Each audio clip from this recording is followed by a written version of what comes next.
ओम श्री गुरु सत्ताई नमः।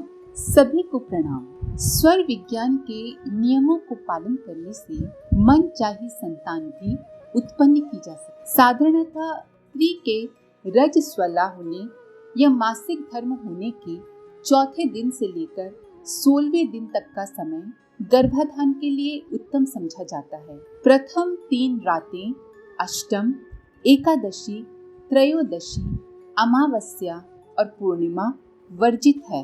जब पुरुष का दाहिना स्वर और स्त्री का बायां स्वर चल रहा हो, उस समय संयोग करने से पुत्र उत्पन्न होता है, और जब स्त्री का दाहिना तथा पुरुष का बायां स्वर चल रहा हो, उस समय गर्भाधान करने से कन्या का जन्म होता है।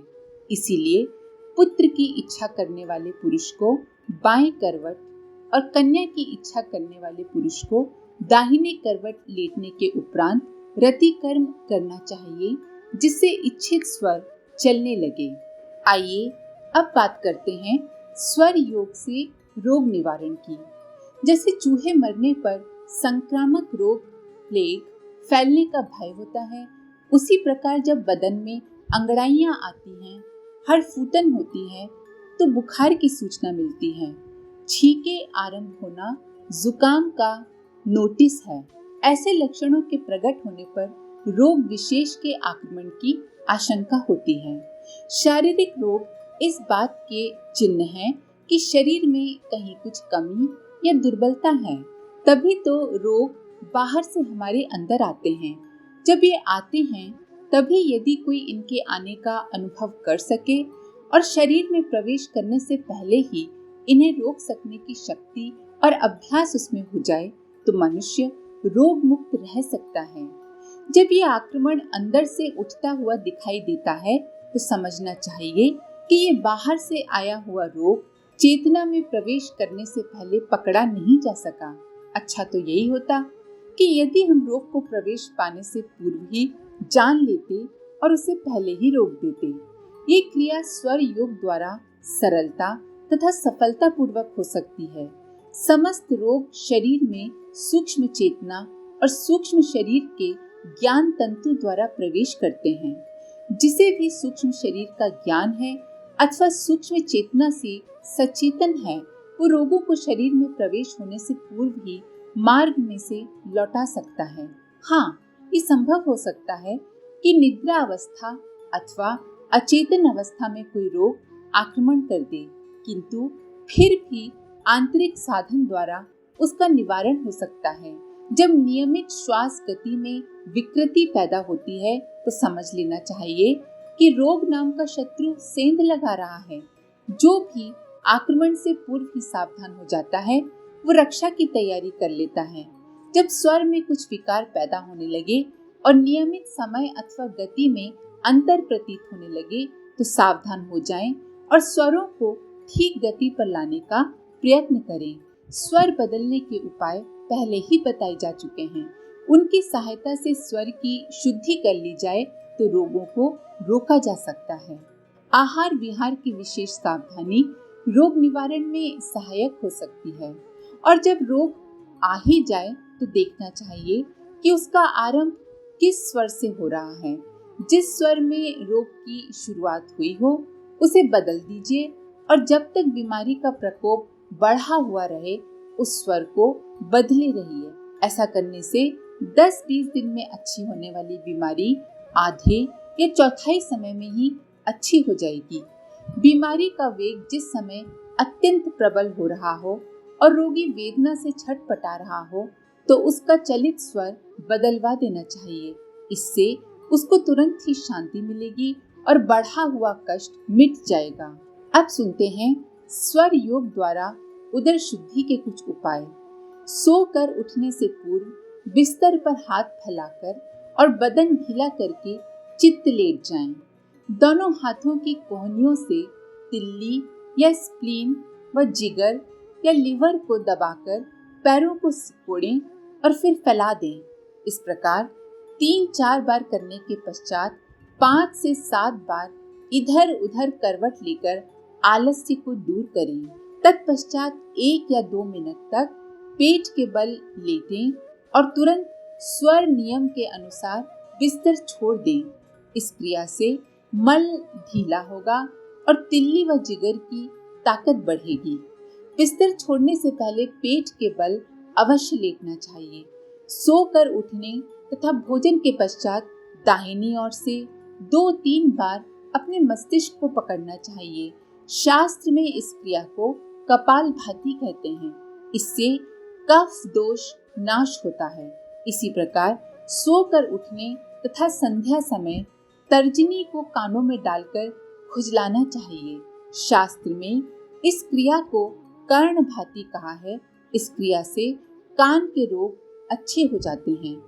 आरंभ में सीधी करवट लेटने से यकृत पर यानी कि लिवर पर जोर पड़ता है, जिससे पाचन शक्ति में रुकावट होती है। इसीलिए भोजन पचाने के निमित्त दक्षिण स्वर चलाने की आवश्यकता है। अतएव बाईं करवट ही लेटना उत्तम है।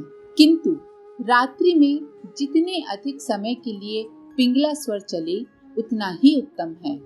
कहा भी गया है, दिन में जो चंदा चले रात चलावे सूर, तो ये निश्चय जानिए प्राण लमन है दूर। अगर कोई व्यक्ति संदेह करता है कि बाएं करवट लेटने से दिल दबेगा, तो उसका ये भ्रम मात्र है, क्योंकि पाचन क्रिया ठीक रहने से हृदय की गति कदापि शिथिल नहीं हो सकती। कड़ी मेहनत करने पर जब शरीर में थकान आ रही हो तो दाहिने करवट लेटे रहना चाहिए, जिससे बायां स्वर चलने लगे। इस प्रकार थकावट बहुत जल्दी दूर हो जाती है। स्वर विज्ञान के अनुसार विभिन्न रोगों की अलग अलग जानकारी, निदान या चिकित्सा जानने की जरूरत नहीं है। देखना चाहिए कि कौन सा स्वर चलने के समय अधिक पीड़ा होती है, उसी को बदल देना चाहिए। इससे बीमारी के अनुकूल शरीर की जो स्थिति थी वो बदल जाती है। यदि आपको दूसरों का इलाज करना है तो निदान कीजिए कि रोगी को चंद्र स्वर का विकार है अथवा सूर्य स्वर का। बीमारी में सर्दी की अधिकता होना चंद्र स्वर का और गर्मी की अधिकता होना सूर्य स्वर का दोष प्रकट करता है। कोई भी समझदार आदमी रोग के लक्षणों को देखकर आसानी से जान सकता है कि बीमारी सर्दी की है अथवा गर्मी की। दूसरी परीक्षा ये है कि रोगी को कुछ देर दोनों स्वरों की स्थिति में रखकर परीक्षा करना चाहिए। उसे जिसमें अधिक अशांति मालूम पड़े वो स्वर विकार होने की सूचना देता है। कई बार रोगियों का चित्त बड़ा बेचैन होता है और वे कुछ ठीक निर्णय नहीं कर पाते। इसीलिए सर्दी गर्मी के लक्षणों और रोगी के अनुमान में अंतर पड़ जाता है।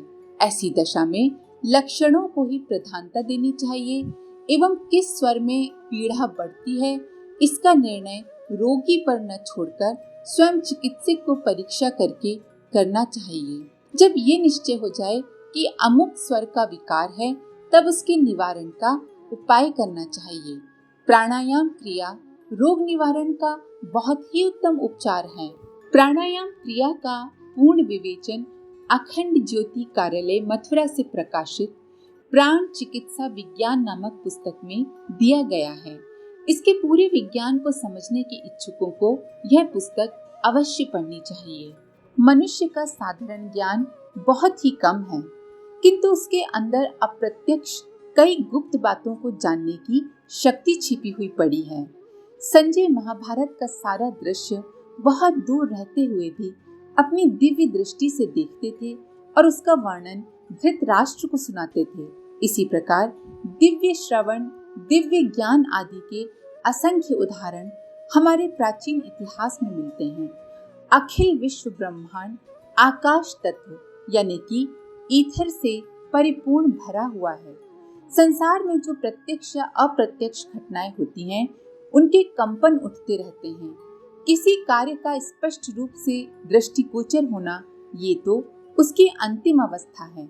यथार्थ में उस कार्य का आरंभ बहुत ही पहले हो जाता है। अगर मान लीजिए कि हम दुकान खोल लेते हैं, तो दुकान का उद्घाटन तो सबसे अंतिम कार्य होता है, पर उसके पहले दुकान का आरंभ तो बहुत दिन पूर्व तभी से हो रहा था जब उस प्रकार के विचार हमारे मस्तिष्क में उठने शुरू हुए थे। उन विचार कंपनों द्वारा दुकान खुलने तक बड़ा भारी कार्य होता रहा था। यद्यपि हम इसे नहीं जान पाते, तो भी कार्यों का होता रहना निसंदेह है।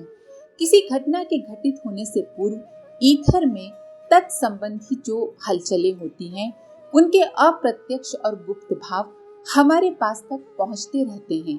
यदि किसी का मन इतना स्वच्छ हो कि वो इन सूक्ष्म कंपनों के प्रवाह को समझ सके, तो निसंदेह गुप्त और भविष्य में होने वाली घटनाओं को वो जान सकता है।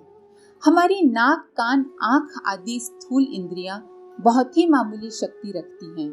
आंखें उन्हीं पदार्थों को देख सकती हैं जिनसे नेत्रों के ज्ञान तंतुओं से टकराने वाली एक विशेष प्रकार की ज्योति निकलती है। इसके अतिरिक्त वायु आदि बहुत से ऐसे मामूली और मोटे पदार्थ हैं जिनमें से नेत्रों के अनुकूल प्रकाश कंपन उत्पन्न नहीं होते और इसीलिए उनकी उपस्थिति भी नहीं समझ में आती। कानों से एक विशेष दर्जे के धीमे शब्द सुनाई पड़ते हैं। प्रति सेकंड 30 से लेकर 50,000 एक बार जिनकी थरथराहट होती है, केवल वही शब्द हम सुन सकते हैं। इससे ऊंचे और इससे नीचे शब्द को सुनने के लिए हमारे कान असमर्थ हैं। 7 रंग और उनके मिश्रणों को ही हमारी आंखें पहचानती हैं। इनके अतिरिक्त जो हजारों प्रकार के रंग हैं, वो पहचान में ही नहीं आती हैं। फिर जो मामूली इंद्रिय शक्ति हम लोगों में होती है, वो भी सब में एक जैसी नहीं होती। किसी की तेज होती है तो किसी की सुस्त। अध्यात्म विद्या के मर्मज्ञों का कथन है कि शरीर में मूलाधार आदि चक्र हैं। ये दिव्य शक्तियों के सूक्ष्म केंद्र हैं। इन केंद्रों को इंद्रिय नहीं समझा जाता, क्योंकि इनसे आंख कान की तरह देख या सुन नहीं सकते। ये अंतर जगत की इंद्रियां हैं। ये एक प्रकार के भंवर हैं। जैसे नदी के भंवरों में बहता हुआ पानी एक परिक्रमा देकर आगे बढ़ता है, उसी प्रकार सूक्ष्म कंपन अपने अनुकूल भंवरों की परिक्रमा हमारे शरीर के अंदर भी करते हैं।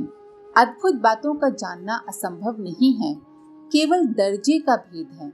जब हम ऊंचे दर्जे में पहुंच जाते हैं तो विश्व का भूगोल पढ़कर बहुत सारी बातें मालूम कर लेते हैं, किंतु उन सब बातों को उस समय नहीं समझ पाते जब हम छोटे दर्जे में पढ़ रहे होते हैं।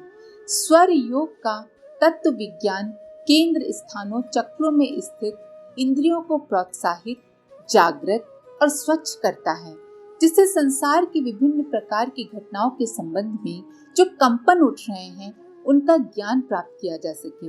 तत्व ज्ञान का अभ्यासी अपनी सूक्ष्म ज्ञानेंद्रियों की शक्ति को उसी प्रकार उन्नत करता जाता है जैसे छोटा बच्चा धीरे धीरे अपनी स्थूल इंद्रियों को प्रबुद्ध बनाता जाता है।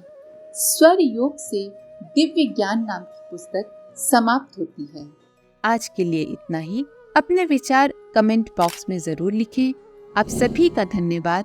ओम शांति। हमारे YouTube चैनल को सब्सक्राइब करें और बेल आइकन को दबाकर ऑल पर क्लिक करें ताकि आने वाले सभी वीडियोस की नोटिफिकेशन आपको मिलती रहे।